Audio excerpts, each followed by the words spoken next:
How you doing? My name is Steve Musin. I'm the Extension Agent for Agriculture and Natural Resources here in Jessamine County. Jessamine County is in the central bluegrass region of Kentucky, just south of Lexington, and we are predominantly a forage producing county in terms of our agriculture production, and we produce a lot of hay, we produce a lot of cow-calf operations, and we also have some high-end thoroughbred farms here in Jessamine County.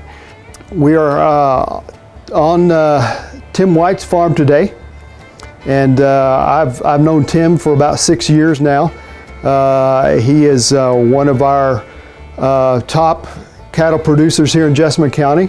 He has a network of producers that work with him, and we're excited to have him as part of our Jessamine County Cattlemen's Association. Been very active in cattlemen leadership, and also we really enjoy having him here in Jessamine County in terms of his expertise. We've been able to tap into that by having field days and other events out here at his farm. My name is Tim White. I live in Fayette County, just outside of Lexington. Okay, so my wife Amy, I have 2 kids, Rod and Addie. Rod has graduated from college and is back part-time on the farm. My daughter Addie has graduated from Oklahoma State here just lately and is working in Washington, D.C. But we are a family farm. We do have 2 full-time employees besides Amy and myself. We cover all of our grounds either in Jessamine and Fayette County. We cover 9 different locations, about 2,600 acres of grounds what we have to cover over. We have a cow-calf operation, just shy of 500 cows. And in the cow herd, we have several different things going on there. The first is we have purebred cows, and we have 3 breeds. We have registered Angus, registered Simmental Angus, and registered Red Angus cows. And then with that, we use those cattle for seed stock production. Every year we have a bull sale in the spring, and then we keep most of our heifers for replacement. And so we sell a few show heifers here and there out of that seed stock, but that's about 30% of our cow herd. The rest of the cow herd's used some for just straight commercial cows where we breed just crossbred breeding, and we sell those calves in the White Farm Alliance sale. And then the other part of the commercial cows that we have, we use for surrogate cows for recipient herds. We are a custom embryo transplant program for other farms across the country. So in our stocker program, our program is solely purchased cattle. We sell all of the calves off of our cow herd through our White Farm Alliance, and we turn around and we buy back commodity cattle. We do things a little different maybe than most people do. We buy only heifers. The majority, 90% of the heifers we buy weigh 600 pounds. We try to buy them weighing in the low 6s and graze them out till they weigh 800, and that's when we ship them west. So we buy enough cattle that we can put load lots together. We buy about 80% black. We try to stay at least 80% black. 6 weight heifers. Majority of those cattle are bought 1, 2, 5, 10 at a time. We can usually buy a heifer at least $15 to $25 a hundred back a steer at the same weight, and we've been able to market our heifers 10 to 15 cents back a steer weighing 800. So we do get some markup in the gain. We don't have to compete in the spring of the year with the competition for heifers is not as strong in the spring as it is for steers. So we go that direction. And then one of the biggest reasons why is buying a heifer and grazing her. You know, we have all kinds of risk management. But the biggest one for us is if something major catastrophe happened in the market, we can always breed those heifers and come out somehow instead of being a steer and you have to feed them and go forward. On arrival, those cattle come in, they lay overnight, in a pen with hay and water. The next day they are processed, and we use a modified live on arrival. We do a modified live, a black leg, we worm them, put a tag in their ear. That's all they get the first time through the chute. Then 7 days later, we come back, and it's basically the cattle that I bought the week before. We will, at the end of the next week, we will bring those cattle back. They will get revacked again with a 5-way modified live. We then abort all those heifers and implant them to go to grass. And then they're kicked out, and we usually do not bring those cattle back in until we'll sort through those cattle about 30 to 40 days before they're big enough to ship, and we'll divvy them out into weight groups so we know what cattle to load first. We usually buy in February and March, and we start shipping late July and August, and then we'll clean out, and then late August, September, 1st of October, we will turn around and buy back again. We will ship most of those cattle in December, so they'll be out. So we sit empty about 2 to 3 months out of the year, but we do make 2 flips a year on cattle. It fits our program.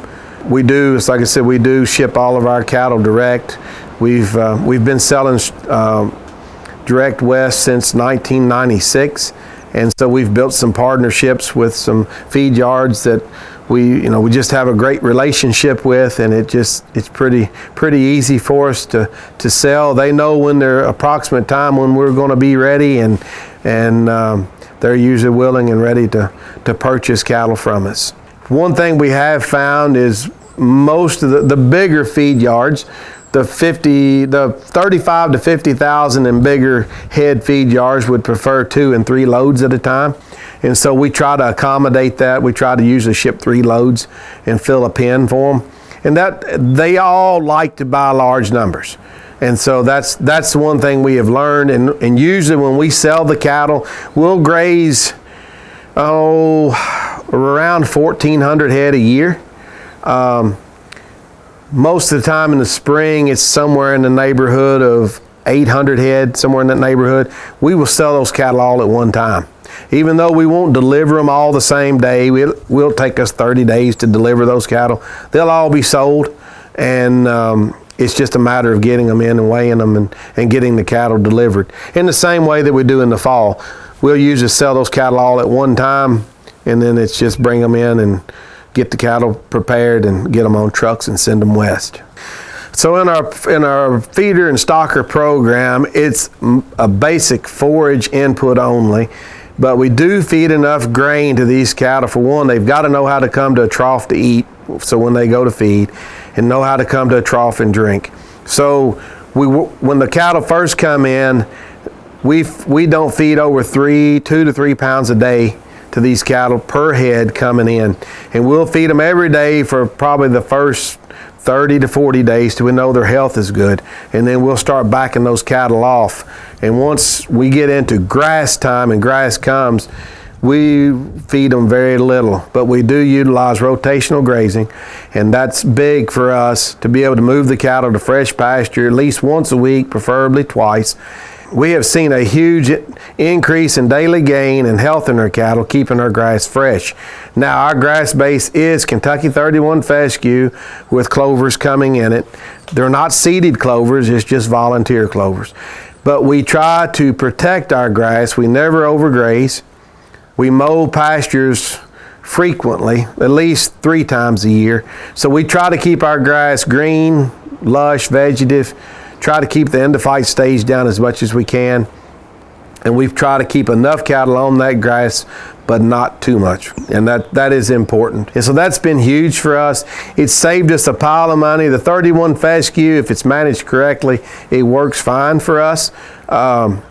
Especially like when we're buying cattle in the winter and we're running cattle all the way to December, we need the fescue for the fall run for grazing, and also the compaction and the tromping and the mud, it holds up and comes back. We have worked on we've planted about 150 acres of novel fescue, but most of our ground is rented pasture, and so it doesn't really work for us to go in and just renovate and fertilize. We do soil test, and if there's something really bad, we'll tend to it. But we use unrolling of hay in the winter. We use the manure of the cattle, especially where we're stocking so heavy. We see that we're getting pretty good fertilization back through our cattle by using the sources that we have there for them. Several years ago, for years, we would contract our cattle. And we'd get the cattle bought, and then 30 days out, we would go out and contract those to these same feed yards, and they, and be 60, 80, 100 days from delivery, we would contract those cattle to them. And that went for several years, but probably the last 5 or 6 years, with the way of high frequency trading and the way that media, social media, and just the way that the economic world changes so quickly, most of those have backed away from that. So we are starting now to look into the LRP program. That's a program that I think that could fit what we're wanting to do. Well, currently where we live, like where I live, the first challenge that we run into, and we've had it for years, but the last 2 or 3 years it's really been tough, is urban sprawl. I mean, we farm and live in the city limits of Lexington, and so we're constantly having urban sprawl coming out and taking up land that we've been on for years. And that's something that we will always deal with because we're this close to town. But that is one big thing for us. Another issue that we had a few years ago is we lost a lot of grazing ground to crop ground. And that's due to the markets and availability to make an income, and understandable. Other things that's coming up that's really, I think when you talk in terms of exports, that's going to be huge for us because, we're in an industry that's segmented. And every segment has to make money or we're not going to survive. And that's the thing, we've got to make sure that everybody makes money. If everybody can make some money, we're good for years. I see that if you look at the inventories that they're reporting across the country, I think we're going into a time that the fundamentals for an aggressive market for feeder cattle are coming pretty strong and pretty fast. Concern that I would have is the outside things that happen that could stop that feeder market. But I think from the standpoint of just grassroots to the feed yard, the inventories, the feed that we have, I think we're set up for a good ride for several years. That was said once before, and things happened and it went away. So I would caution, take baby steps with it. Don't go out and do things that do not be over aggressive. Go into it slow and go into this market coming up and everything is good. But that's the way we did the last time when it started up. I've always said what goes up must come down. So you just have to be prepared for when it comes down. So that's the way that we always work. Amy and I's theory and thought process in our own operation is we never swing for a home run. We just want to get a base hit every time. And a fella told me that when I first started in the business, and I kind of looked at him at first, but now that I'm getting older, he was exactly dead on. If you make money every time, you'll never go broke. So don't try to swing and hit the grand slam. Just get on every time, and you'll be around for several years.